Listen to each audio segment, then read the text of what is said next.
My talk today comes around a particular verse in Matthew 12:7. And I think we've got it up on the screen there. Actually, I don't even have a clicker. I didn't get one. Could I grab one, Bryce, if you've got one? Matthew 12:7, I'll go through it now with you anyway. If you had known, these are words Jesus spoke, if you had known what these words mean, I desire mercy, not sacrifice, you would not have condemned the innocent. I remember finding out that we were pregnant. Not me specifically, Emma was. And I can remember being so excited because it meant that in less than 9 months' time, there was a slim chance that I was going to be able to drive my car at breakneck speeds to the hospital without any fear of getting into trouble. Thank you, favourite mother-in-law. It was an exciting time because all of a sudden, breaking the rules might have been allowed because it was for a very good reason. The big day came, Emma went into labour. I did all the right things. I went and got the blue IKEA bag down, put it on my perforated leather passenger seat. Perforated leather, you don't want any issues. And got ready, got in the car, was super excited, and nothing. Emma was all calm and it's okay, we're all good, we've got time. I'm like, you sure? You're sure we don't need to rush right now? You're positive, like really, I've mapped out the busways we can take if we had to, everything. You sure? Nothing. There are many things in this world where we think it's okay to do things in certain circumstances that we wouldn't normally do. Anyone remember this game from your childhood? See, Cluedo was all set up purely for what actually happened. You see, you would have Colonel Mustard in the dining room with the candlestick, but there was never a reason given. Why was Colonel Mustard in the dining room with the candlestick? There was no backstory. There was nothing to give you context as to what was about to happen and why it was about to happen.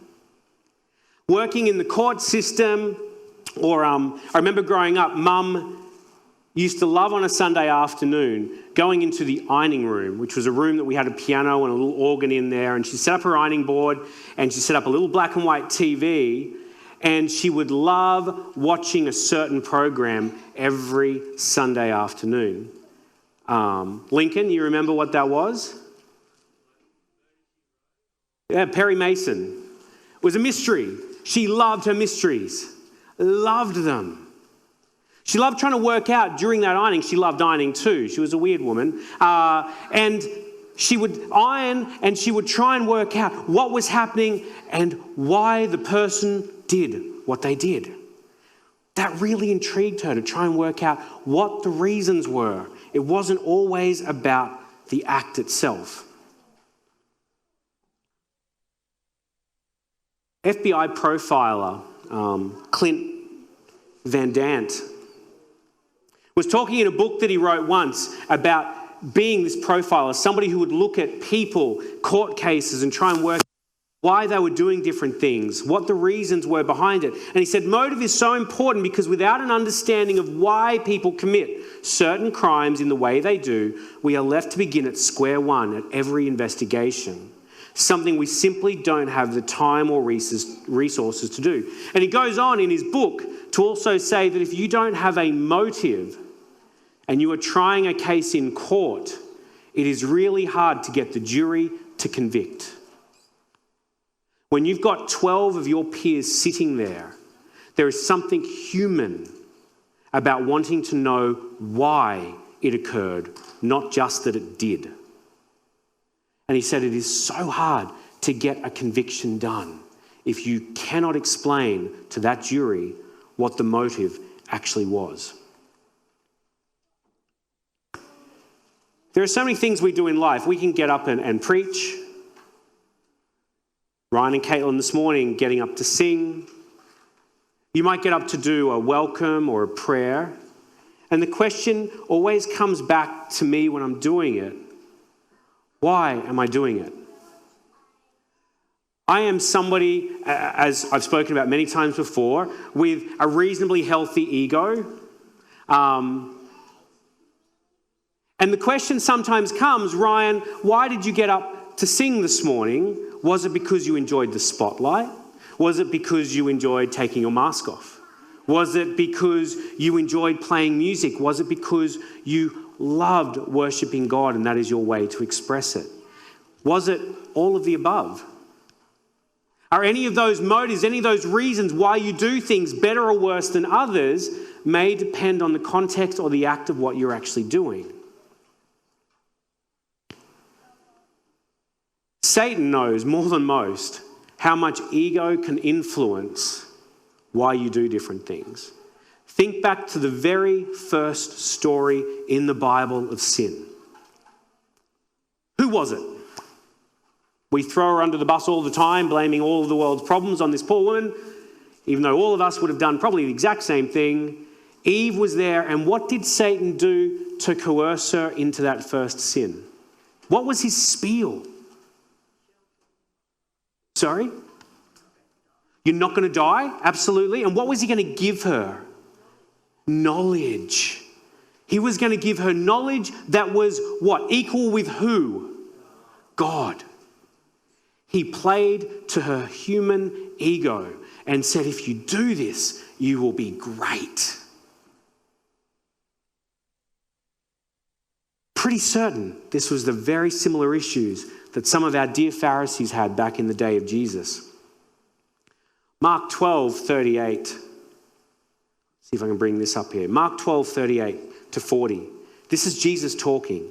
And he's talking about the Pharisees. They love to walk around in long robes and be greeted in the market. They like the front seats in the temple and the best seats at the banquet.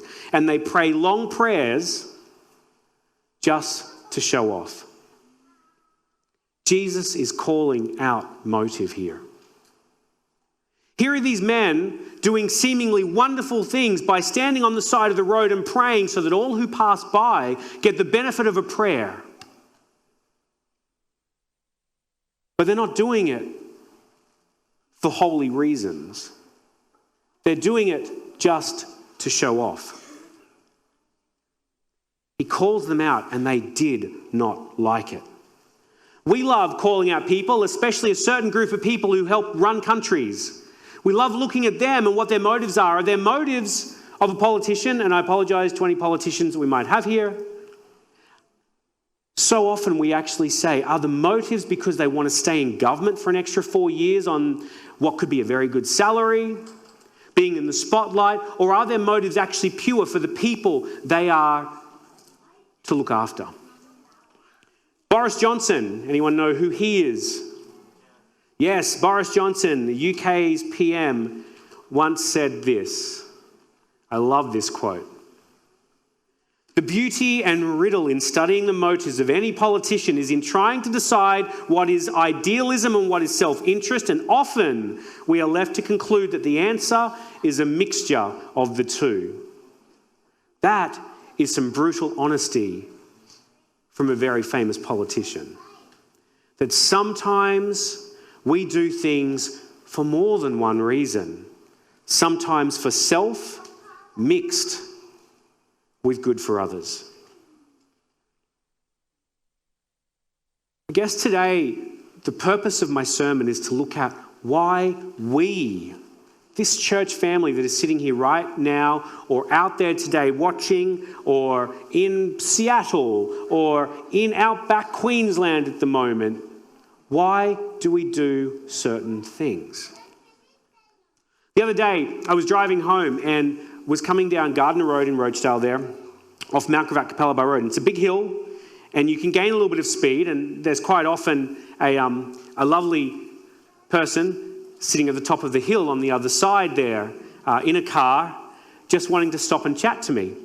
And loves giving me little notes as well. I think he really likes me. And going down this hill, you're sort of braking constantly because you just can't see up towards the top of the next hill to make out whether or not somebody's sitting there trying to see how fast you're going. So you're being a little bit careful, which in this case was very good.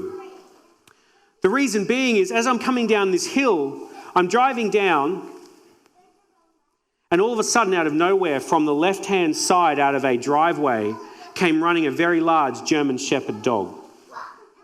And right behind the German Shepherd was this woman screaming and crying that he had escaped.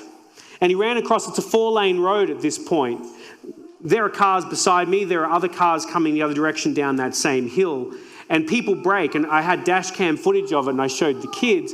People are braking, the dog's running across the road. People don't know what to do. There's a set of traffic lights just in front and the dog starts running across towards this set of traffic lights now. So you've now got 2 cars this way, 2 cars this way, people sitting at the traffic lights trying to get out of the new industrial zone, trucks, and the dog's running around. So I go and drive through, it was a red light, drive through the red light, park in the middle of the intersection, and one other car parks behind me as well as we try and stop cars from flying through there as this dog is still running around.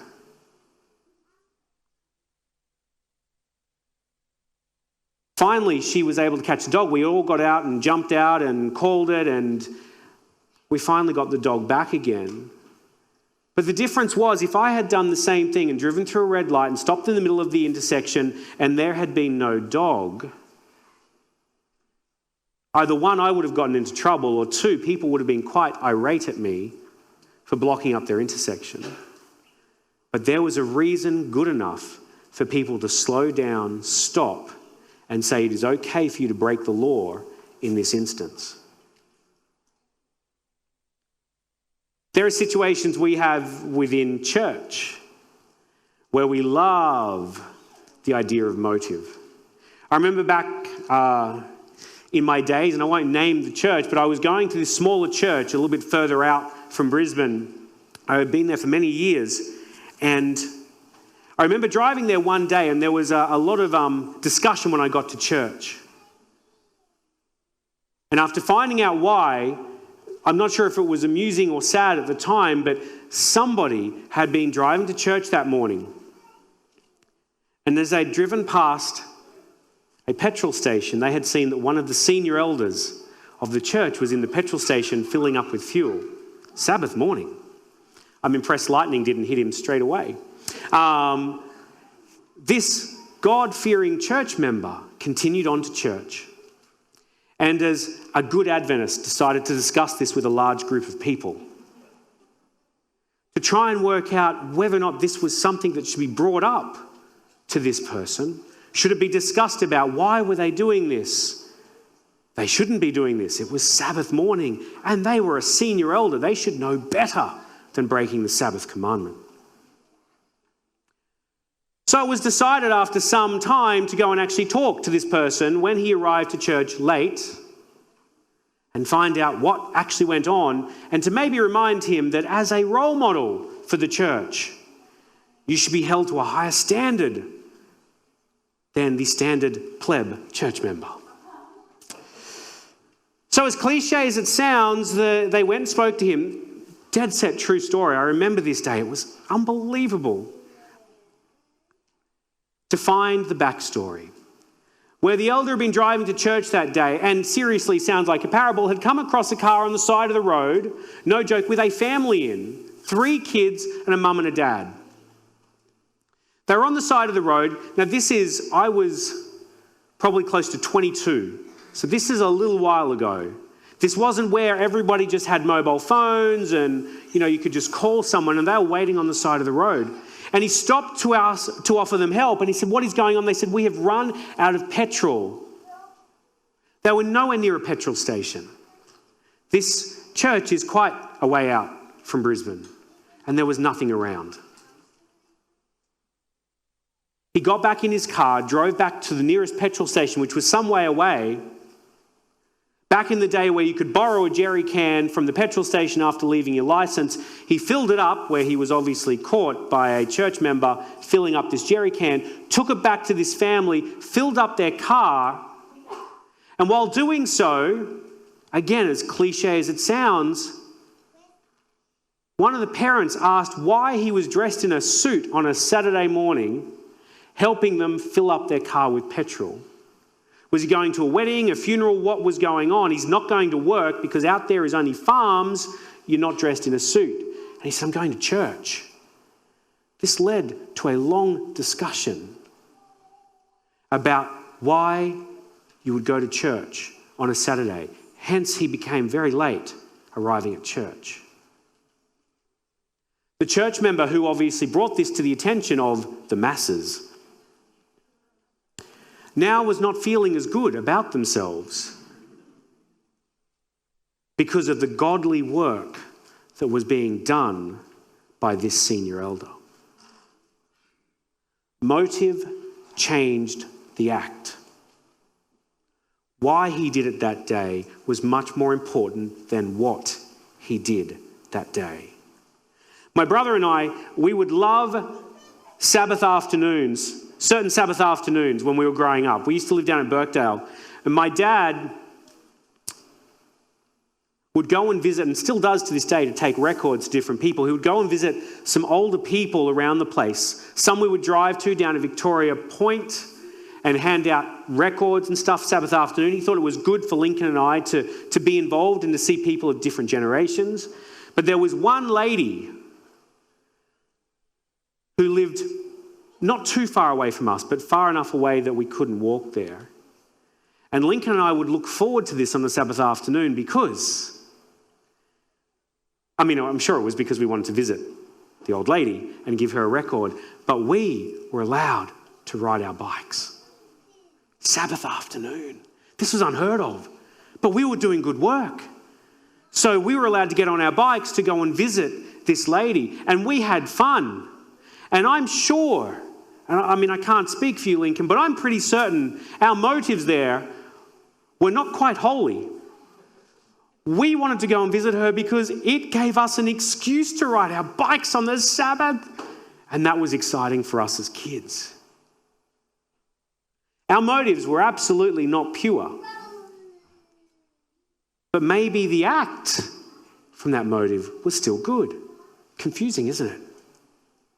We sometimes scoff at the Jews back in the day of Jesus. 613 rules, commandments the Jewish people lived by at the time. You know, that's 613 check boxes on your spreadsheet that you had to make sure you hadn't missed any out. That you hadn't done things that weren't allowed, or you had done everything that was expected. 613. And we laugh and we scoff and go, how could you possibly do that?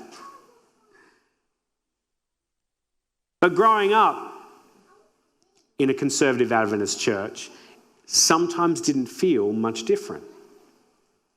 Because I remember we were allowed to go to a chemist to buy medicine on Sabbath, but we weren't allowed to add a lolly to the same order.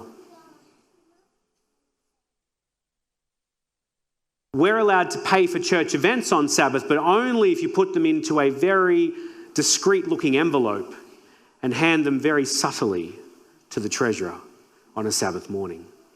But you couldn't pay for other things. And I'm not just having to go up to church here. I'm trying to make a point. We can go hiking on a Sabbath, but we weren't allowed to go bike riding unless we were visiting somebody. You may even physically injure yourself if you go bike riding on a Sabbath. I remember going to the snow once in Switzerland with a pastor's daughter, a very good friend. And we were all going over there, a group of 20 of us, and she and her husband, who I will not name, but they used to attend here, went out on Sabbath before we had all arrived, and they went snowboarding. And she broke her arm. We were very certain that was God speaking.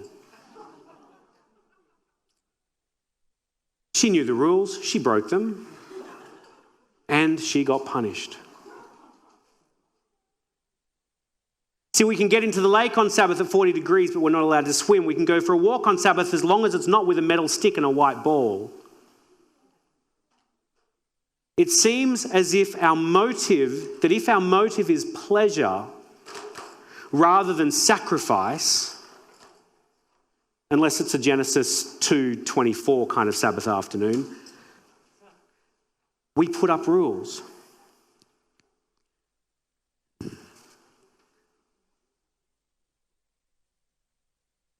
Don't go looking up the verse right now. And they all typically come from a good place.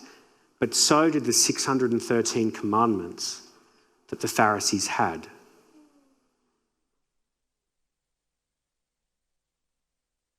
There is a movie that my kids have been watching through the holidays. Anyone know what it is from that slide?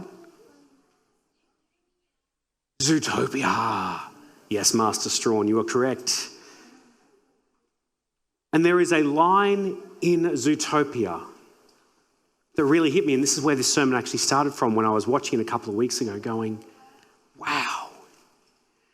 Where Mayor Lionheart says in the film, it was a classic doing the wrong thing for the right reason. After he'd gone and jailed some animals that hadn't actually done anything wrong.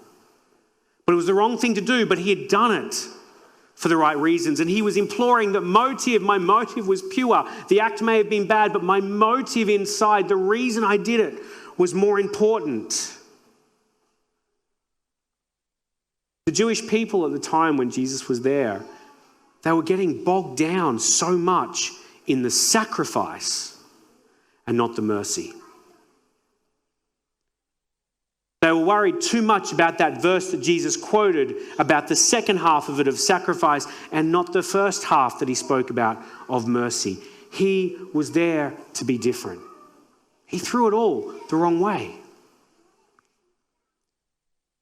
Speaking of getting used to different, I was watching The Chosen this last week, season 2, finale tomorrow or Monday, depending on when you get access to it.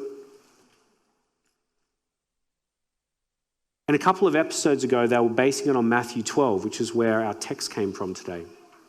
And this is the story where Jesus went and healed the man's hand on Sabbath. And in that same chapter, Jesus is talking about his disciples because they had been teaching and healing and they had been exhausted beyond belief, traveling the country doing great work for the Son of God. When the disciples started to do what when they became hungry? What did they do? They picked wheat, grain, as they were walking down the road, the Bible says. And as it seems to be the way, somehow the Pharisees, Johnny on the spot, just popped up out of the wheat fields going, caught you again. That is wrong. Matthew 12:2, we'll pick up the story. When the Pharisees saw this, the disciples picking the wheat, they said to him, look, your disciples are doing what is unlawful on the Sabbath. And he answered, this is Jesus' rebuttal, haven't you read what David did when he and his companions were hungry? He entered the house of God and he and his companions ate the consecrated bread that was not lawful for them to do, but only for the priests. And I tell you that something greater than the temple is here. He's talking about himself, obviously. Something greater than the temple was there in their presence. And if he goes on to say, if you had known what these words mean, I desire mercy, not sacrifice, you would not have condemned the innocent, for the Son of Man is Lord of the Sabbath. Son of Man is Lord of the Sabbath. We'll get to that one in a second. I was talking to a pastor this week who was telling me quite a funny story. I won't tell you which pastor, but he is here today. And he'd been having a conversation, it narrows it down, doesn't it? He'd been having a conversation with his wife and talking about marriage and whether or not this was going to go on forever in heaven. You know, when you get to heaven, you're still going to be married to the same person, and what happens if you had 2 wives here on earth, one died, and lots of different things. And he told me the story where his wife had asked him, would he be, and I'm not translating this perfectly, but you'll get the story, would he be happy having her as his forever wife in heaven?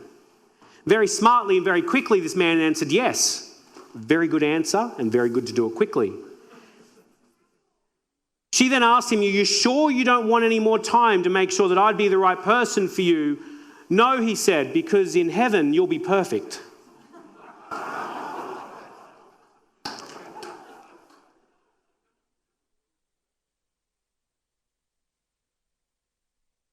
However, on earth, we are not. There is no one here today who is. I'll get to why that's important in just a second. I'm a person who loves lists and spreadsheets, as many of my friends know. I love writing everything down and putting everything into a spreadsheet and keeping track of everything. I have no idea why. It's a habit and I can't stop it now. When Emma and I were first dating, we were laughing in a serious way, of course, about our checklist that we would have for future partners. And whether or not you have an actual checklist or whether you do not, you still would have had ideas in your head for those who are married or dating as to what constitutes somebody who you could actually spend the rest of your lives with. You will go through that list and there are going to be some things that are simply non-negotiable for you. And some of those things might be God-fearing or respecting you, or you absolutely need that person to have a sense of humour. Whatever it might be, you will have had some sort of a list in your head. And if you're currently dating at the moment, you're now thinking, okay, does this person actually check off those main things in my life that I could not live without? Because you will never find that perfect partner. I did, but you guys won't. We all have traits that we look for, and some of them will not be negotiable. But the Pharisees came back and they were absolutely intent on getting their checklist 100% correct. They wanted and required absolute perfection. And then Jesus hit them with the line of, "I desire mercy, not sacrifice." Sacrifice being their acts, what they would actually do. And he said, "I don't need that as God. I want your mercy." This wasn't a new concept to them. It had already been spoken about. Jesus was actually quoting the Bible, as he often did, because how could they go against the very book that they'd based their 613 commandments out of if he was quoting that very book? It was genius. Hosea 6:6 said, "For I desire mercy, not sacrifice, and acknowledgement of God rather than burnt offerings."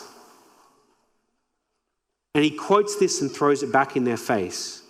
He simply could not get the Pharisees to understand that their reasons behind doing things were more important than what they were actually doing. That humans were made for the Sabbath. Sabbath was made for us, not the other way around.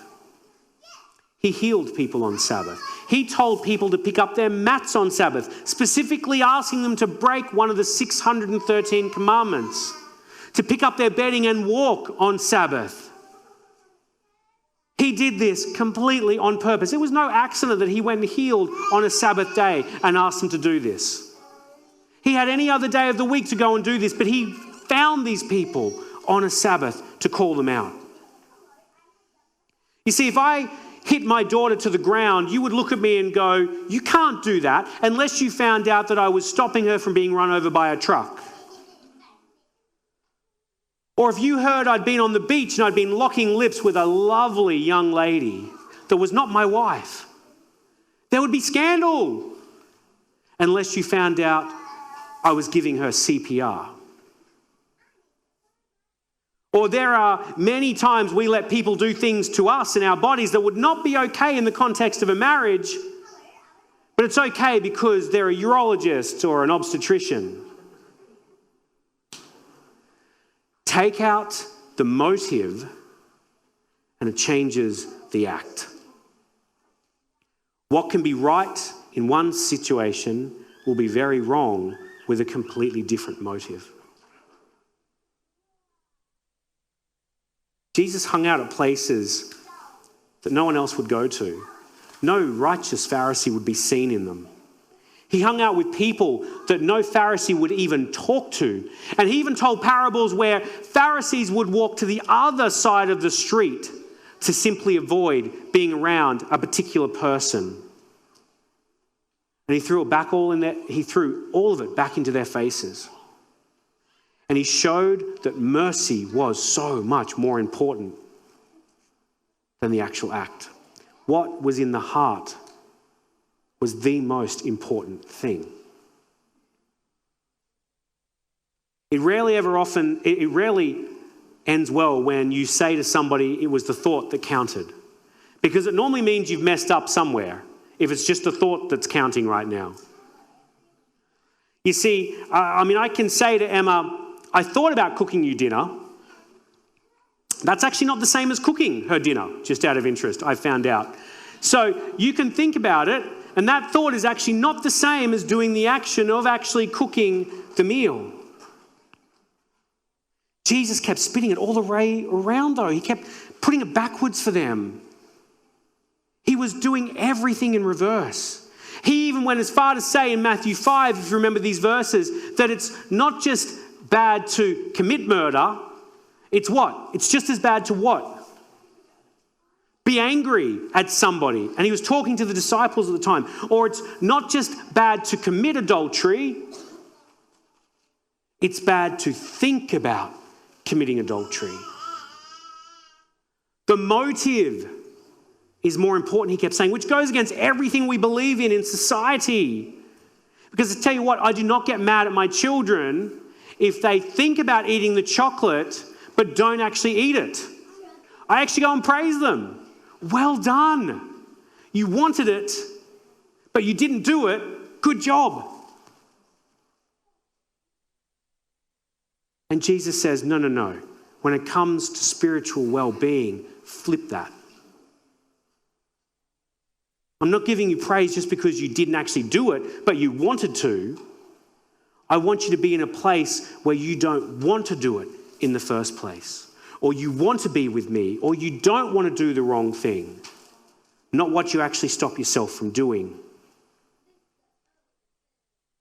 Last story for this morning, one of my favorites, and it's a very short little snippet of time in the Bible, just a couple of verses. And again, as almost all of my favorite stories are, it comes from somebody who is not named, and we don't particularly know much, but here is her story. You can imagine this woman. She's at a house that particular morning, and it's a special day for her because it's Temple Day. She's in a house and she looks around her house and it is bare. She has nothing left now. She has sold everything that she has for money.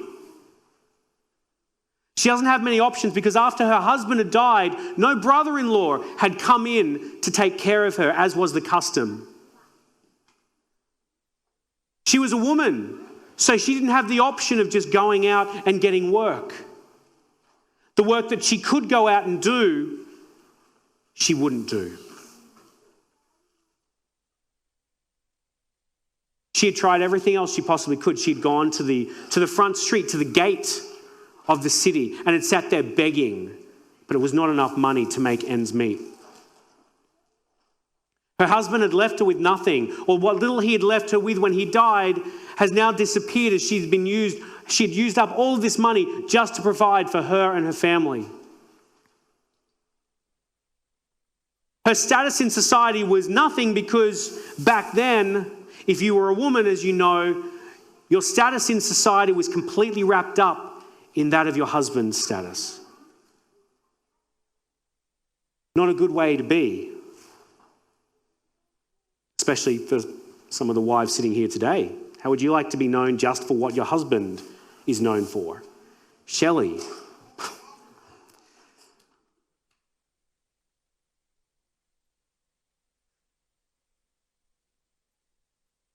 She has nothing.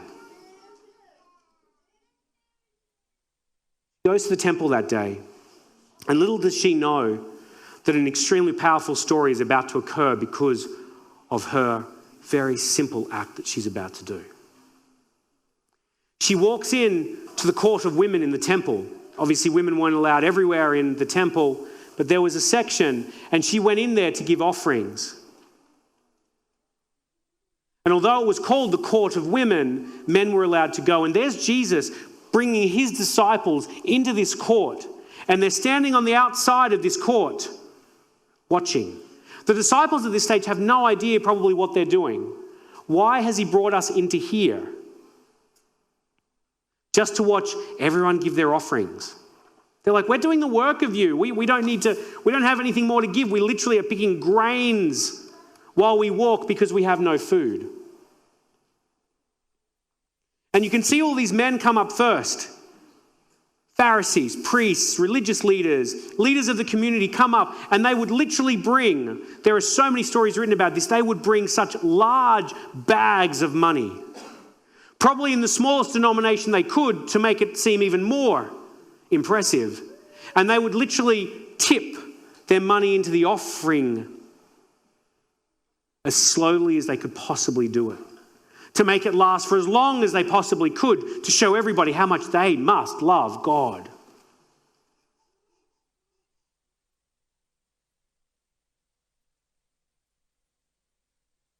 Hello, Lewis.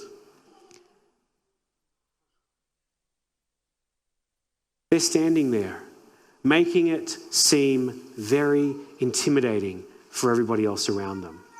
They're like a poker player sitting at a table with a huge stack of chips, just intimidating everybody else around, going, I've got so much more than you, don't even try this at home. And they're making everybody else feel that much more insignificant. And this woman quietly walks up. She's embarrassed. She is truly embarrassed. When there is a lull and everyone else is doing something else, and maybe somebody's doing a large prayer now, they've given a large offering, and people are watching and listening to that, she sneaks up to where they place the offering, and she says a prayer over the last 2 coins she has in her life. The very last 2 coins she has in her life. And she puts them in.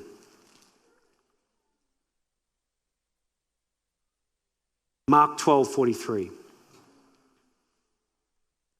says this, calling his disciples to him, Jesus said, truly I tell you, this poor widow has put more into the treasury than all the others. They all gave out of their wealth, but she out of her poverty. She put everything in, all that she had to live on. So when you go back and he says, truly I tell you, this poor widow has put more into the treasury than all the others, that wasn't true.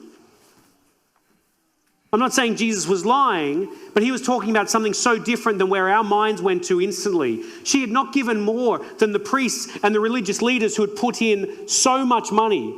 She had put into that thing, they say, just cents worth, literally worth cents in our currency. She hadn't put more in than them at all. But it wasn't the act Jesus was looking at. He has the ability that we don't to look through somebody's actual acts and look at their heart and their reasons and their motives. When we get caught up in hypocrisy within a church or calling out other people or whatever, he sees straight through that and just goes straight to their ideas, their reasons, their motives. And he saw something that made him smile. Honestly, I see Jesus sitting there or standing there with his disciples watching, and I'm pretty certain that I could almost see a tear in his eye as he knows the pain. He would have known the pain this woman had been through in her life. To come there and give the very last cent she had in this world. Begging Jehovah to be with her. And Jesus smiles going, that woman there, that woman is who I want you to be. So I question myself today as well. Why are we here? Why do you keep Sabbath? Why do you love God? Why do you read or not read your Bible? Why do we buy what we buy? Why do we do all these different things in our life? Why do we go where we go? Why do we not go where we go? I want to start being sincere because that woman had something that is lacking so much in our world today. I'd love us to find that.